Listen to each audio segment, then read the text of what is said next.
Welcome back, dear friends.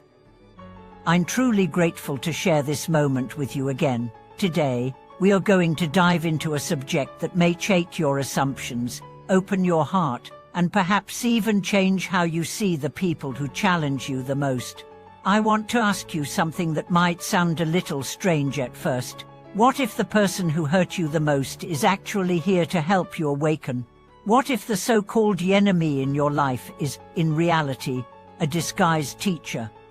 We are going to explore something beautiful and bold today, the idea that the people we label as bad and toxic or difficult might, in fact, be bodhisattvas in disguise, messengers of wisdom, mirrors of our deepest karmic contracts. They are not here to destroy you.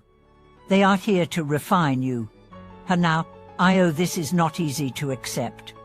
After all, when someone betrays us, insults us, mistreats us, or breaks our trust, the last thing we want to believe is that they are somehow connected to our spiritual evolution. But across countless Buddhist texts and ancient stories, there is a consistent message. Sometimes, the greatest transformation comes not through praise and comfort, but through discomfort, resistance, and confrontation. Let me share a story. There was once a monk who lived in a quiet forest monastery. He was known for his kindness and his calm demeanor. One day, a new monk joined the monastery, a rough, arrogant man who constantly provoked and insulted the peaceful monk. Everyone expected a confrontation. But the calm monk never reacted with anger. Instead, he listened patiently, responded gently, and continued his practice without complaint. One evening, a fellow monk asked him, "Why do you endure this man's abuse?" The calm monk replied, "He's my true teacher. I came here to overcome anger. How could I do that without someone to stir it?" This is the heart of today's teaching. What if the person who irritates you is offering you the perfect ground to cultivate patience? What if the one who judges you is helping you grow in self-trust?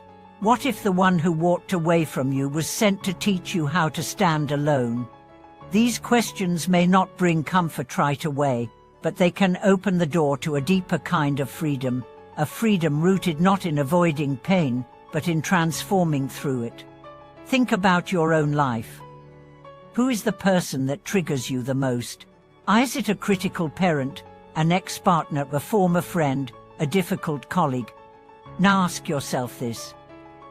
What is the lesson that keeps repeating in your relationship with them? Is it boundaries, forgiveness, self-respect, courage?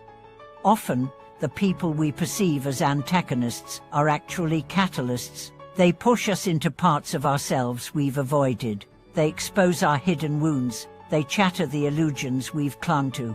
Not because they are evil or bad, but because their role is to activate our awakening. In Buddhist cosmology, there's a powerful teaching that the Buddha will appear in whatever form necessary to help a sentient being evolve. Sometimes that form is peaceful, sometimes wrathful, sometimes loving, and sometimes confrontational. There's a famous story about the Buddha and Devadatta, his cousin and nemesis. Devadatta tried to harm the Buddha repeatedly. He created division, tried to assassinate him, and caused endless trouble. But the Buddha later said, "Without Devadatta, I could not have perfected my patience. He was my benefactor." That statement reveals something so profound. Even those who seem to stand against us might be helping us from the level of soul or karmic design. Let me be clear, this is not about romanticizing abuse or excusing harm.